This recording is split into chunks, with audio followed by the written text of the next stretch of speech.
قرآن مجید ایک ہیرے کی طرح ہے کہ اگر ہیرے کو آپ ہاتھ میں پکڑیں یا دور سے دیکھیں تو اس کی خوبصورتی کا ایک اور انداز ہوتا ہے، اگر دھوپ میں چمک رہا ہے تو اس کا ایک اور انداز ہے خوبصورتی کا، آپ ہاتھ میں پکڑ کر آنکھ کے قریب کریں گے تو خوبصورتی اور بڑھ جاتی ہے، اور اگر آپ کبھی ہیرے کا مائکروسکوپک ویو دیکھیں تو آپ کی عقل دنگ رہ جائے گی کہ کتنی خوبصورتی کے ساتھ اللہ نے کرسٹلز کو جوڑا ہوا ہے۔ یعنی جیسے جیسے انسان ہیرے کو قریب سے باریکی سے دیکھتا ہے، انسان کے اوپر اس کی خوبصورتی کے مختلف پہلو ظاہر ہونا شروع ہو جاتے ہیں۔ بالکل اسی طرح میرے بھائیوں، اللہ رب العزت نے اپنے کلام کو ایسا خوبصورت سجایا ہے، یہ کوئی تلاوت کر رہا ہو اس کی خوبصورتی کا اور انداز ہے، انسان خود پڑھ رہا ہو اس کی خوبصورتی کا اور انداز ہے، انسان ترجمے سے پڑھے تو خوبصورتی کا اور انداز ہے، تفسیر سے پڑھے تو خوبصورتی کا اور انداز ہے، اگر اس پر تدبر کرے تو اس کی خوبصورتی کا اور انداز ہے، اگر انسان اس میں سے اپنی ذات کے لیے اسباق نکالنا شروع کرے تو واللہ خوبصورتی کا ایک علیحدہ ہی انداز ہے۔ اور قرآن مجید انسان کی سائیکالوجی کو جتنی بہترین انداز سے ایڈریس کرتی ہے یہ کتاب، اللہ کی قسم دنیا میں کوئی انسان پیدا ہی نہیں ہو سکتا کہ وہ انسان کی سائیکی کو ایسے بیان کر دے۔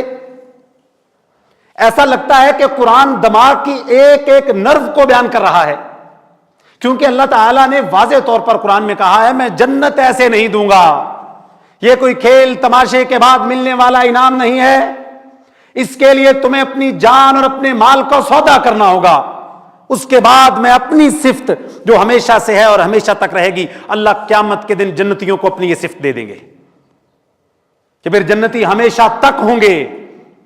کتنا بڑا انعام ہے، ذرا سوچے میرے بھائیو، اللہ کے خاص مہمان، اللہ کا قرب، صبح و شام کائنات کے بادشاہ کا دیدار، یہ ایسے تو نہیں مل جانا۔ اللہ تعالی ہماری بالکل تربیت کرتے ہیں، ایک ایک بات جو انسان سوچ سکتا ہے اللہ اس کو ایڈریس کرتے ہیں، اور اللہ تعالیٰ قرآن کے اندر مختلف مثالوں کو بیان کرتے ہیں، اور ان مثالوں کو بیان کرنے کا ایک بنیادی مقصد مختلف مقامات پہ ایک ہی بیان ہوا ہے، لعلہم یتذکرون۔ اے لوگوں میں یہ مثالیں تمہارے لیے اس وجہ سے بیان کرتا ہوں شاید تم اس طرح نصیحت پکڑ لو، کیونکہ اگر نصیحت نہیں پکڑو گے تو فائدہ کوئی نہیں ہے۔ اللہ تعالیٰ کو ظاہری بناوٹ، ظاہری لبادے کی ضرورت نہیں ہے، اللہ تعالیٰ اندر سے پاکیزگی دیکھنا چاہتے ہیں، اور قرآن کی ہر آیت کسی نہ کسی اینگل سے ہماری وہ تربیت کر رہی ہوتی ہے، ہمارے دل کو شفاء لما فی الصدور، ہمارے سینوں کو صاف کر رہی ہوتی ہے۔ ہر وہ بات جو قرآن بتائے اس کو سننے کے بعد انسان کو اپنا مواخذہ کرنا چاہیے، یار کہیں یہ والا احساس میرے اندر تو نہیں ہے۔ سورۃ الکہف میرے بھائیو ہم ہر جمعے کو پڑھتے ہیں، اس سورت کے اندر 4 واقعات ہیں۔ کتنے واقعات ہیں بھائیو؟ عجیب و غریب واقعات ہیں۔ ان 4 واقعات کے اندر علیحدہ علیحدہ ایک سبق نہیں، درجنوں اسباق ہیں، اور پھر یہ 4 واقعات ایک دوسرے کے ساتھ جڑے ہوئے ہیں۔ سورت کی ابتدا سورت کے اختتام سے جڑی ہوئی ہے، اور سورت کا معراج اس کا درمیان ہے۔ ہر واقعے کا ایک اپنا نور، ایک اپنا لطف، اور ہر واقعہ ہمیں ایک عجیب سبق دیتا ہے، انسان کی سائیکی کو اس طرح مخاطب کرتا ہے کہ انسان کی عقل دنگ رہ جاتی ہے کہ کیسے اللہ نے یہ بات کی، یہ بات تو میرے دل کی گہرائیوں میں کسی جگہ پر موجود تھی لیکن میں بیان نہیں کر پا رہا تھا، لیکن اللہ نے اس سورت میں ایک ایک بات کو کھول کے بیان کیا، اور کہا کہ پھر اس سورت کو ہر جمعے کو پڑھا کرنا، کہیں یہ سبق تمہیں مرتے دم تک بھول نہ جائے۔ آخر کوئی بات تو تھی کہ ہر جمعے کو پڑھنے کا حکم تھا۔ کون سے اسباق ہیں؟ آج میرے بھائیو ہم صرف درمیان میں سے ایک واقعہ لیں گے، اور وہ باغ والوں کا واقعہ ہے۔ آج دیکھیں گے کہ ہمیں اس سے کیا ملا۔ بڑا خوبصورت واقعہ ہے، غور کیجئے گا کہ کہیں یہ سارے واقعے کو بیان کرنے کا مقصود ہماری تربیت تو یقیناً ہے، کہیں میرے اندر تو وہ بات نہیں پائی جاتی۔ اللہ تعالیٰ اس واقعے کو جو کہ باغ والوں کا واقعہ ہے، بڑا مشہور واقعہ ہے، یہ آیت نمبر آپ کو 32 سے 45 تک ملے گا، گھر میں جا کے ضرور پڑھنا ہے۔ میں جس جمعے میں کسی آیت پر تدبر بیان کروں، میرا بھائیوں سے یہی مطالبہ گزارش ہوتی ہے کہ گھر میں جا کر اس کو خود پڑھیں، کیونکہ کوئی آدمی اگر کراچی کے ساحل پر کھڑا ہو کر سمندر میں سے چند موتی نکالے تو وہ یہ دعویٰ نہیں کر سکتا میں نے ساری دنیا کے سمندروں کے موتیوں کو نکال لیا ہے۔ تو قیامت تک آنے والے لوگ اس قرآن کے سمندر سے موتی نکالتے جائیں گے، اور قرآن نے اپنے آپ کو سمندر کہا ہے، قُلْ لَوْ كَانَ الْبَحْرُ مِدَادًا لِكَلِمَاتِ رَبِّي، اسی صورت کے اندر کہ میرے کلمات تو سمندر کی طرح ہیں، لوگ آئیں گے قیامت تک موتی نکالتے رہیں گے، لیکن اس کے موتی ختم ہیں؟ اگر کوئی آدمی کراچی کے ساحل پر کھڑا ہو کر چند کلو موتی نکال کر کہے میں نے زمین کے 70% سمندروں کے موتیوں کو نکال لیا ہے، تو اس پر صرف مسکرایا ہی جا سکتا ہے۔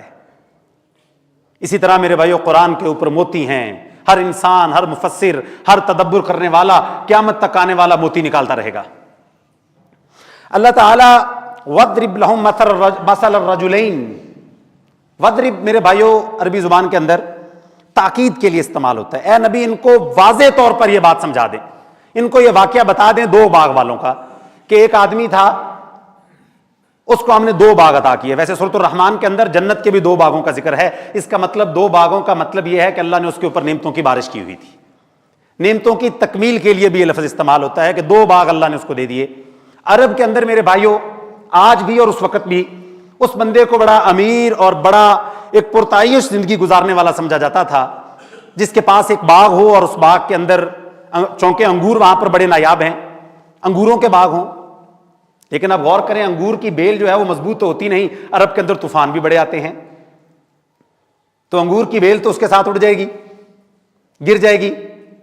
تو اللہ تعالیٰ فرماتے ہیں ہم نے اس بندے کو صرف انگوروں کے باغ نہیں دیے، بلکہ اس کے ارد گرد ہم نے کھجور کے بڑے بڑے درخت بھی کھڑے کر دیے، تاکہ ہوا کا جھونکا انگور کے باغ کو نقصان ہے۔ اب صرف بات یہیں پہ ختم نہیں ہوتی، اللہ پھر بیان فرماتے ہیں ہم نے اس کو وَحَفَفْنَاهُمَا بِنَخْلٍ وَجَعَلْنَا بَيْنَهُمَا زَرْعًا، ہم نے صرف اس کو انگور کا باغ اور باہر تنے نہیں دیے کھجور کے، بلکہ ہم نے اس کے درمیان میں مختلف پیچیز، مختلف کھیتیاں بھی اگا دی کہ باغ بڑا خوبصورت ہے۔ آپ ذرا امیجن کریں میرے بھائیو، ایک انسان کے پاس انگوروں کا باغ ہے، اس کے ارد گرد کھجور کے درخت ہیں بڑے مضبوط تنے والے جو بھرپور پھل دیتے ہیں، اور اس باغ کے اندر اور بھی پھل لگے ہوئے ہیں، درخت لگے ہوئے ہیں، کھیتیاں لگی ہوئی ہیں، اور اللہ فرماتے ہیں عرب کے اندر تو پانی کی بھی کمی ہے، ہم اس کے درمیان میں سے ایک نہر بھی گزار دیتے ہیں۔ اللہ اکبر، نعمتوں کی بارش ہے۔ غور کیجئے گا جو بات قرآن بتانا چاہتا ہے یہ واقعہ نہیں ہے، اللہ کہتے ہیں یہ حقیقت میں ایک انسان کی معاشرتی سوچ کی عکاسی اللہ بیان کرتے ہیں کہ ایک آدمی ایسا ہوگا قیامت تک جس بندے کے اوپر نعمتوں کی ایسی بارش ہوگی، ایسی بارش ہوگی کہ لوگ اس پر رش کریں گے، یار اس کے پاس تو سب کچھ ہے، یعنی آج کے دور میں اس کے پاس گاڑی ہے، مکان ہے، کاروبار ہے، جائیداد ہے، سب کچھ ہے، تو یقین مانیں یہ ساری جائیداد اور اس کی ملکیت ہونے کے بعد اس کی سائیکی کیا ہوتی ہے؟ فقال لصاحبه وهو يحاوره انا اكثر منك مالا واعز نفرا۔ اللہ اکبر، اللہ کہتے ہیں کہ جب اس بندے نے اپنے باغ میں گیا نا تو اس کے ساتھ اس کا ایک دوست بھی تھا۔ تو حقیقت میں جب آپ کسی پیسے والے کے پاس بیٹھے نا تو وہ باتوں باتوں میں آپ کو بات بتانے کی کوشش کرے گا، وہ یہ بات نہیں کرے گا، وہ طریقے سے بات کرے گا۔ اب ایسے تو نہیں آپ کو کہہ سکتا کہ میں تم سے زیادہ امیر ہوں، وہ آپ کو بتانا شروع کرے گا میرا فلاں پلاٹ ہے، میری فلاں گاڑی بھی ہے، الحمدللہ بڑا اچھا کاروبار بھی ہے، 2 فیکٹریاں ہیں، 4 دکانیں ہیں، 2 پلازے ہیں، اور کرائے پہ بھی 4 مکان ہیں میرے۔ ایسی باتیں کرے گا، اپنے آپ وہ بات کرنے کا مقصد اصل میں اس کا یہ ہوتا ہے کہ وہ آپ کو یہ بتا رہا ہوتا ہے کہ میں تم سے زیادہ بہتر ہوں، کہ دیکھو میں کتنا کامیاب ہو گیا ہوں زندگی میں، اتنی زیادہ جائیداد میں نے بنا لی ہے اور تم ادھر کے ادھر ہی رہ گئے، 5 مرلے تھے تو 5 مرلے پہ رہ گئے، میں دیکھو کتنا ترقی کر گیا ہوں۔ اللہ تعالیٰ اس سائیکالوجی کو بیان کر رہے ہیں، وہ خود بیان کرتا ہے اپنے ساتھ والے کو کہ میں تم سے عزت میں اور طاقت میں زیادہ بڑا ہوں، دیکھو میرا باغ کتنا بڑا ہے۔ یعنی اس نے اپنی طرف رخ کیا، دیکھو میں نے کتنی مشکل سے کمایا ہے، اور آپ ایسے لوگوں کے پاس بیٹھیں گے وہ ساتھ یہ کہیں گے یار بڑی محنت کی ہے، یار یہ خون پسینے کی کمائی ہے میری، میں 12 گھنٹے کام کرتا تھا، میری تم جوانی دیکھو کتنی مشکل سے گزری ہے، بڑے میں نے محنت کی ہے۔ اللہ تعالیٰ اس باغ والے کو کا انداز بھی یہی بیان کر رہے ہیں، وہ اپنے ساتھ والے کو کہتا ہے دیکھو میں تم سے کتنا طاقتور ہوں۔ یہاں پر اس نے اپنی ایک بات ختم کر دی۔ دوسری بات وہ یہ کہتا ہے وما اظن الساعة قائمة، اور کہتا ہے مجھے تو لگتا ہے کہ قیامت بھی نہیں آئے گی، ولا ان رددت الى ربی لاجدن خیرا منها منقلبا، ہاں اگر قیامت آ بھی گئی نا تو جس طرح میرے اوپر یہاں پر کرم ہوا ہے میرے اوپر وہاں پر بھی کرم ہوگا۔ آپ نے یہ بات بھی اکثر لوگوں سے سنی ہوگی، بس جی اللہ کا بڑا کرم ہے تھے انشاءاللہ ساڈے واسطے اگے بھی خیر ہی نہیں انشاءاللہ۔ یعنی اس نے اس بنیاد کو کہ اس کے پاس مال ہے، اس نے قیامت کا انکار کر دیا، قیامت کا اس نے یہ نہیں کہا قیامت قائم ہی نہیں ہونی، جس طرح میں نے اس دن بتایا تھا سورۃ الماعون کے اندر ارأیت الذی یکذب بالدین، فذلک الذی یدعو الیتیم ولا یحض علی طعام المسکین. اللہ کہتا ہے قیامت کو جھٹلانے والا بندہ یتیموں کا خیال نہیں کرتا. یہاں پر وہ یہ تو نہیں کہہ رہا میں قیامت کو نہیں مانتا، وہ تو صرف یتیموں کا خیال نہیں کر رہا. تو اللہ فرماتے ہیں کہ اس نے قیامت کا انکار کر دیا. یعنی ایک آدمی اگر نماز نہیں پڑھتا میرے بھائیوں، آپ اس سے پوچھیں بھائی قیامت آنی ہے، قیامت والے دن یار وہ تو ہے، معاملہ تو ہے.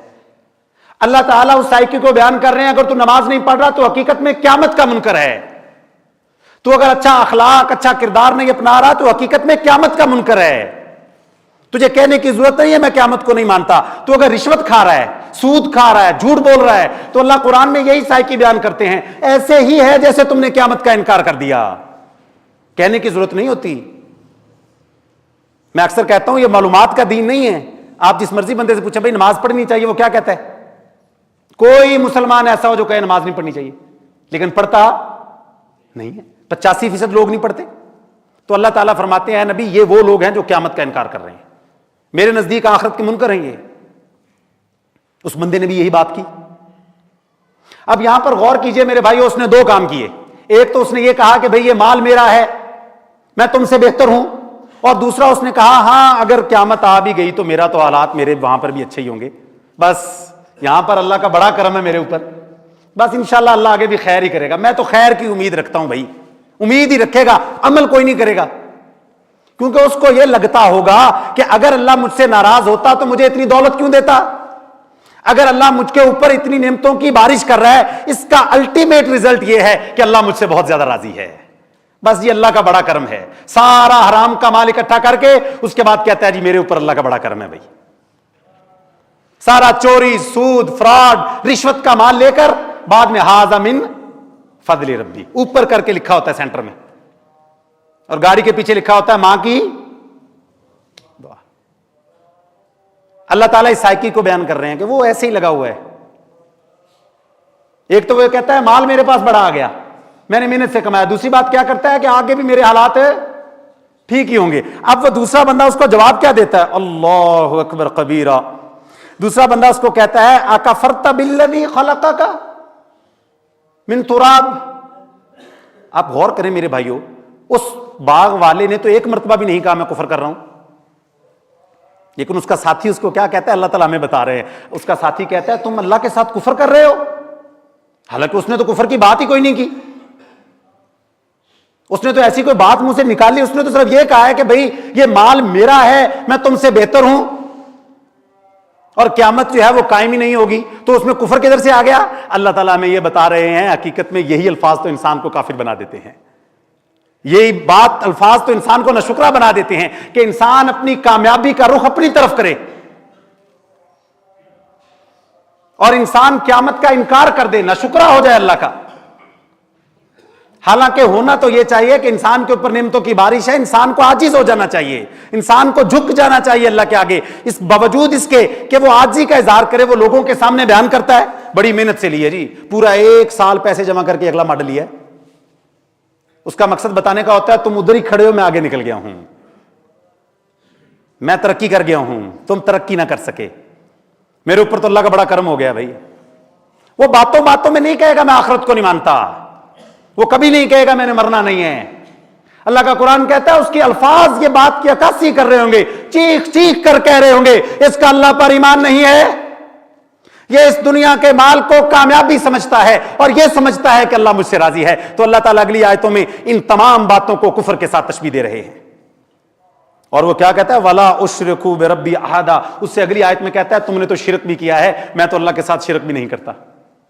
اوئے ہوئے، اس نے کہاں کہا کہ میں شرک کرتا ہوں اللہ کے ساتھ؟ اس نے تو یہ بات ہی نہیں کی. اس نے تو صرف یہ کہا کہ یہ میں نے محنت سے کمایا ہے. اللہ کا قرآن کہتا ہے تیرے سے زیادہ محنت کرنے والے لوگ باہر سبزی بیچ رہے، ان کی ساری زندگی سبزی نہیں بکتی، تیری محنت سے نہیں، تجھے اللہ کے فضل سے ملا ہے. یہ سائیکی تھی ایک ایمان والے کی کہ بھئی میرا کچھ بھی نہیں ہے، میرے اوپر تو سارا اللہ کا فضل ہے.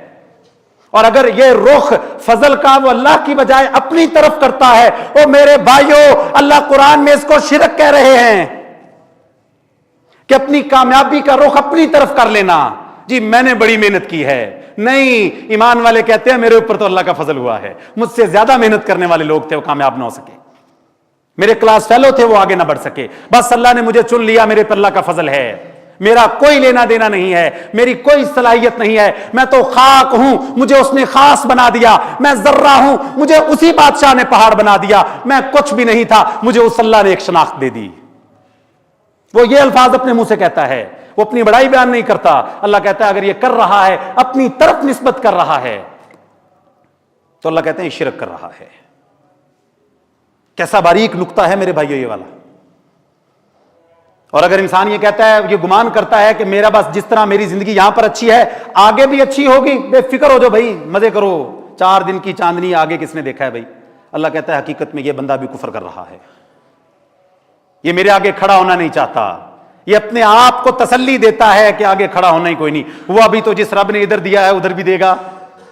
تو اللہ فرماتے ہیں یہاں پر تو ہم تیری آزمائش کر رہے ہیں. وہ دوسرا آدمی پھر اس کو کہتا ہے کہ تم اس باغ کی بنا پر مجھ سے بہتر کیسے ہو گئے. آگے اللہ تعالیٰ واضح طور پر اسی بات کو بیان کرتے ہیں کہ ثم من نطفۃ ثم سواک رجلا. وہ اللہ کے بندے تو کیسی باتیں کر رہا ہے کہ تم مجھ سے بہتر ہے. یعنی ایک بندہ اپنی مال و دولت کا اظہار کر رہا ہے, بڑائی بیان کر رہا ہے اپنی, میں نے محنت سے کمایا, پتہ نہیں اللہ کا میرے اوپر بڑا فضل ہے اور میں تم سے بہتر ہوں. اگلا بندہ جو جواب دیتا ہے اللہ نے قرآن میں وہ بھی نقل کر دیا تاکہ ہمیں پتہ چلے قیامت تک کیسے لوگ آئیں گے.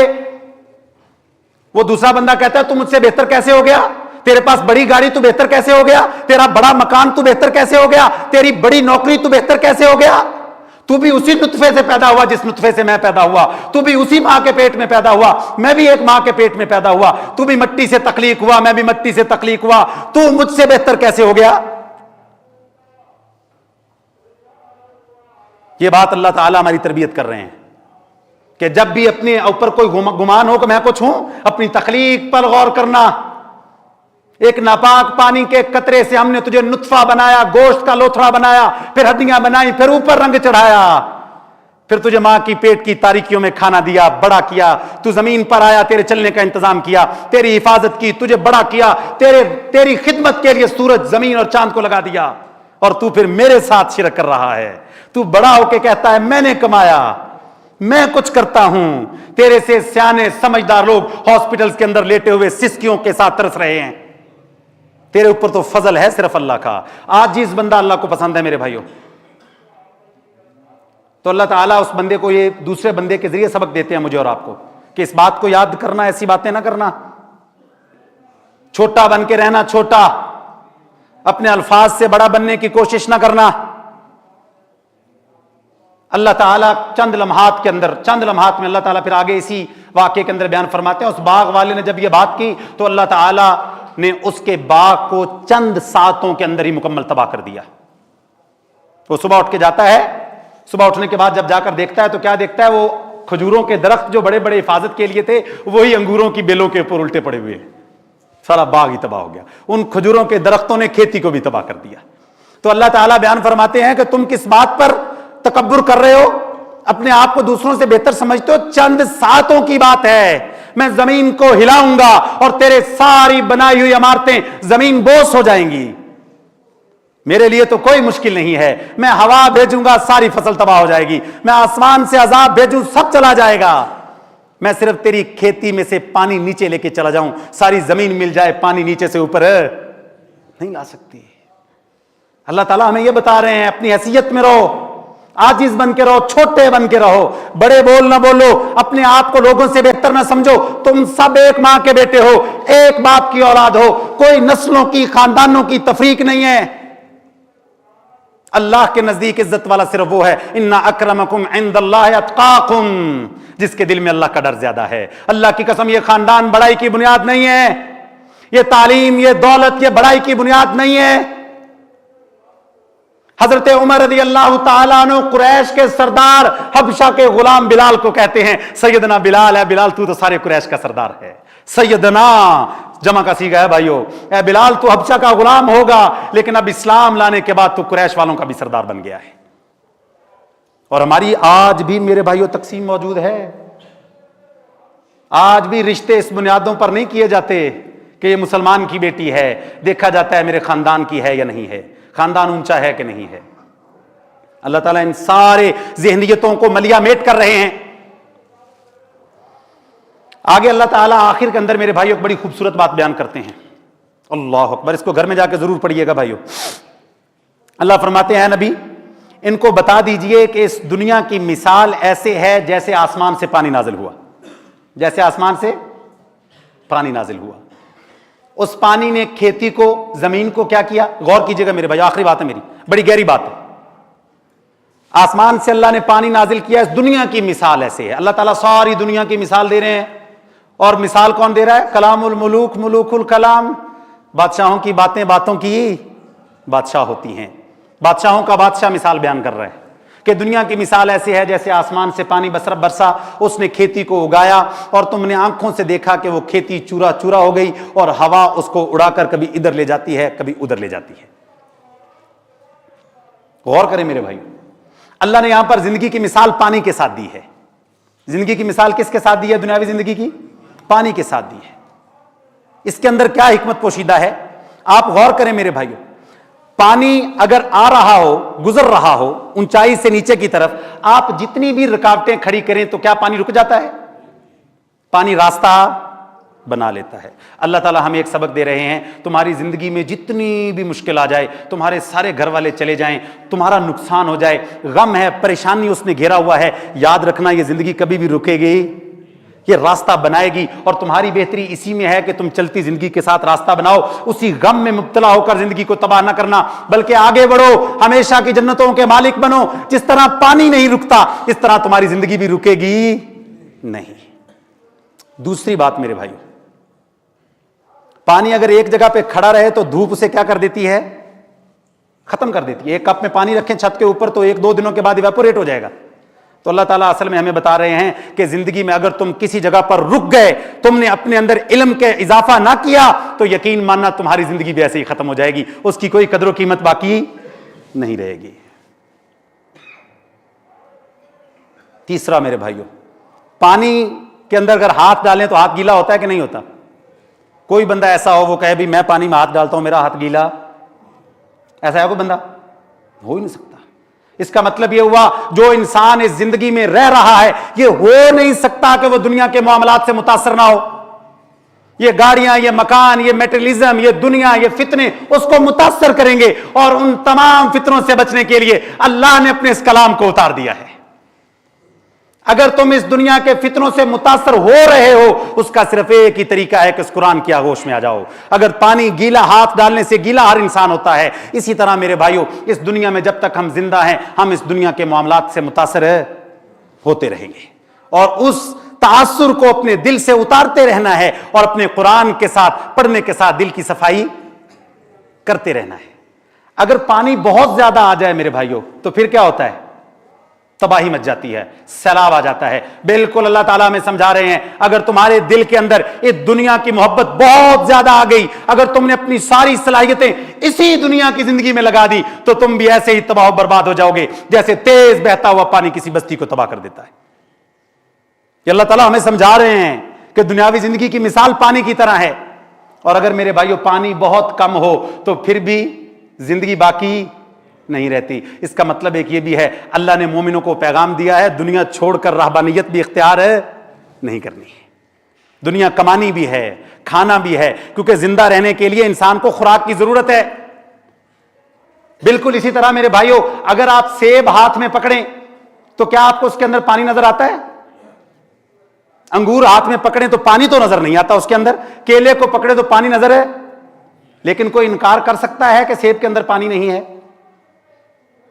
کوئی انکار کر سکتا ہے انگور کے اندر پانی نہیں؟ نظر تو نہیں آ رہا. بالکل اسی طرح میرے بھائیوں انسان کے جسم کے اندر یہ جسم نظر آ رہا ہے لیکن اس کی بنیادی چیز روح ہے, وہ نظر تو نہیں آ رہی. لیکن جس طرح ایک پھل کی بقا پانی کے اندر ہے, انسانی جسم کی بقا روح کے اندر ہے. اگر پانی کم ہوگا تو پھل مر جائے گا, زندہ رہے گا؟